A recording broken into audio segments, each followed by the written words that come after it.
ନମସ୍କାର ସାଙ୍ଗମାନେ, ମୁଁ ଲିପି ଆପଣମାନଙ୍କୁ ସ୍ୱାଗତ କରୁଛି ଆଜିର ଗୋଟିଏ ନୂଆ ଭିଡ଼ିଓକୁ। ସାଙ୍ଗମାନେ, ମନ ଭଲ ନଥିଲା, ସେଥିପାଇଁ କୌଣସି ଭିଡ଼ିଓ ଆଣିପାରୁନଥିଲି। ଆଜି ଚାଲନ୍ତୁ, ଶୀତ ଦିନ ଆପଣମାନଙ୍କ ସହରରେ ଅଁଳା ମିଳୁଥିବ। ଆଜି ଅଁଳା ଆଚାର ଟିକେ ପ୍ରସ୍ତୁତ କରିବା। ପ୍ରଥମେ ଅଁଳାକୁ ଭଲ ଭାବରେ ଧୋଇକରି ଷ୍ଟିମ୍ କରିନେଲି। ଏଇଭଳି ଜାଲି ପାଣି ତଳେ ପାଣି ରଖିକି ଉପରେ ଜାଲି ଦେଇକରି ଆପଣ ଷ୍ଟିମ୍ କରିନେବେ 10 ମିନିଟ୍ ପାଇଁ। ନହେଲେ ଇଡଲି ଛାଞ୍ଚରେ ମଧ୍ୟ ପକାଇବେ, କରିଦେବେ, ସିଝେଇଦେବେ। ନହେଲେ ସବୁଠୁ ଇଜି, ଆପଣ ଗରମ ପାଣିରେ ମଧ୍ୟ 10-15 ମିନିଟ୍ ସିଝେଇ ନେବେ। ତାପରେ ତାକୁ ଏଇଭଳି ଭାବରେ ହାତରେ ଟିକେ କାଟିଦେଲେ କଲା କଲା ହେଇକି ଅଁଳା ଗୁଡ଼ିକ ବାହାରି ପଡ଼ିଥାଏ। ଅଁଳାକୁ ସବୁ ମଞ୍ଜି ଭିତରୁ କାଢ଼ି ନେବେ। ଦେଖନ୍ତୁ ସାଙ୍ଗମାନେ, ଏଭଳି ଭାବରେ ମୁଁ ସବୁ ମଞ୍ଜି କାଢ଼ି ନେଉଛି। ମଞ୍ଜି କାଢ଼ି ସାରିଲା ପରେ ଅଁଳା ଗୁଡ଼ିକ କୋଲା କୋଲା ହେଇକରି ବାହାରିଯିବ। ଏଇଭଳି ଭାବରେ ମୁଁ ସମସ୍ତ ଅଁଳାରୁ ମଞ୍ଜି କାଢ଼ି ନେବି।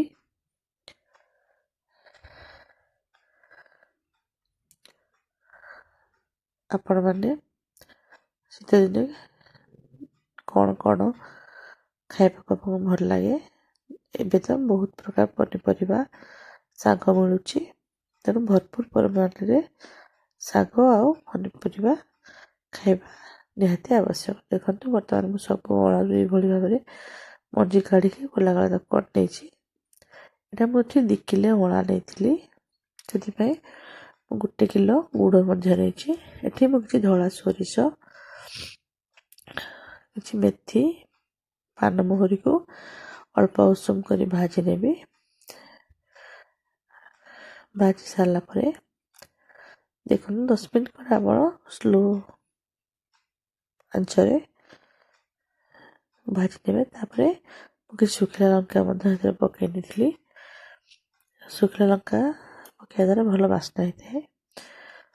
ୟାକୁ ସବୁ ଭଲ ଭାବରେ ଏଇଭଳି ଭାବରେ ମୁଁ ଭାଜି ସାରିଲା ପରେ ୟାକୁ ଆମେ ଗୋଟିଏ ଗ୍ରାଇଣ୍ଡର ଜାରକୁ କାଢ଼ି ନେବା ଆଉ ସ୍ମୁଥ୍, ବେଶୀ ମାନେ ପାଲିସ୍ ନୁହଁ, ଦରଦରିଆ ପେଷିକି ରଖିନେବା। ସେପଟେ କ'ଣ କଲି, ମୁଁ ଆଚାର ପାଇଁ 200 ଗ୍ରାମ ଖଣ୍ଡେ ତେଲ ଗରମ କରିନେଲି। କାରଣ ତେଲଟା ଗରମ ହେଇକି ଥଣ୍ଡା ହେଲେ ତାପରେ ଆମେ ଆଚାର ଦେବା। ଏପଟେ ଆଉ ଗୋଟିଏ ଜାଗାରେ କ'ଣ କଲି ନା, ସବୁ ଅଁଳା, ସେଥିରେ ଲୁଣ, ହଳଦୀ, ତାପରେ ଯେଉଁ ମସଲା ଗୁଣ୍ଡ ରଖିଥିଲି, କାଶ୍ମୀର ଚିଲି ପାଉଡ଼ର, ତିଖା ଲାଲ, ସବୁ ପକାଇକି ଭଲ ଭାବରେ ଏଇଭଳି ଭାବରେ ଘୋଡ଼ାଇ ନେଲି। ଘୋଡ଼େଇକି ରଖିନେବି। ଦେଖନ୍ତୁ, ଏହାପରେ ଆମେ କ'ଣ କରିବା ନା,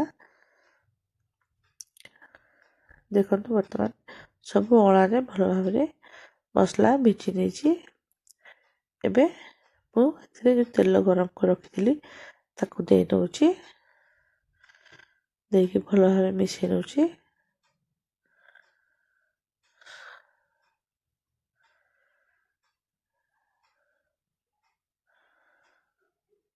ଆପଣ କେଉଁ ଜାଗାରୁ ଦେଖୁଛନ୍ତି ନିହାତି କମେଣ୍ଟ କରି ଜଣାଇବେ। ତାପରେ ଆଉ ଗୋଟିଏ କଢ଼େଇରେ ଅଧ ଗ୍ଲାସ୍ ପାଣି ପକାଇ ନେଲି।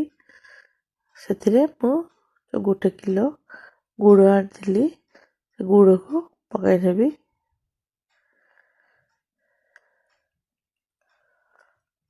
ଦେଖନ୍ତୁ, ଏହିଭଳି ଭାବରେ ଗୁଡ଼କୁ ଆମେ ପାଣି ଦେଇକରି ମେଲ୍ଟ କରିନେବା। ଆଉ ମେଲ୍ଟ କରିସାରିଲା ପରେ ସେହି ଗୁଡ଼ର ଶିରାକୁ ଦେଖନ୍ତୁ ବର୍ତ୍ତମାନ ହେଇଗଲାଣି।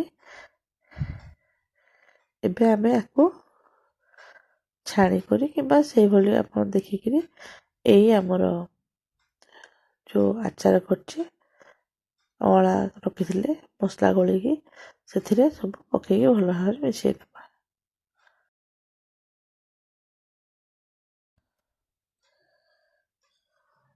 ଦେଖନ୍ତୁ ଏବେ ମୋର ଶିରା ପ୍ରସ୍ତୁତ ପ୍ରାୟ ହେଇ ଆସିଲାଣି। ତାପରେ ସେଇ ଶିରାକୁ ମୁଁ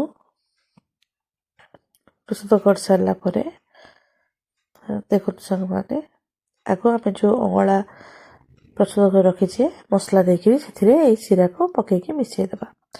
ଆଉ ମୁଁ ଏଇଟା ସନ୍ଧ୍ୟାରେ କରିଥିଲି, ତେଣୁ ତାକୁ ସେଇଭଳି ଭାବରେ ରଖିନେଲି। ତାପରଦିନ ସକାଳୁ ଦେଖିଲି ଯେ ଆଉ ଟିକେ ପାଣି ବାହାରି ପଡ଼ିଛି। ମିଶାଇ ସାରିଲା ପରେ ଯେହେତୁ ଗୁଡ଼ ଆଉ ଅଁଳା ଦୁଇଟାକ ମିଶିଗଲେ ସେଥିରୁ ପାଣି ବାହାରିଲା। ତାପରେ ଏତେ ପାଣି ବାହାରିଥିଲା, ମୁଁ କ'ଣ କଲି, ତାକୁ ଗ୍ୟାସ୍ରେ ବସେଇକିରି ଭଲ ଭାବରେ ଘାଣ୍ଟିକିରି ସେଇଟାକୁ ସେ ଆଚାର ସହିତ ମିଶାଇ ନେଲି। ଯେଉଁ ପାଣି ଥିଲା ସେଇଟା ଆଚାର ଦେହରେ ମିଶିକି କମିଗଲା ଓ ଅଁଳା ମଧ୍ୟ ସବୁ ସିଝିଗଲା।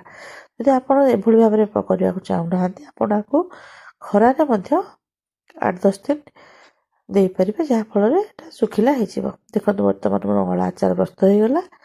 ଯଦି ଆପଣମାନଙ୍କୁ ମୋର ଭିଡ଼ିଓଟି ଭଲ ଲାଗିଥିବ, ଲାଇକ୍, ସେୟାର, ସବସ୍କ୍ରାଇବ୍ କରିବାକୁ ଭୁଲିବେନି। ଧନ୍ୟବାଦ ସାଙ୍ଗମାନେ, ନମସ୍କାର।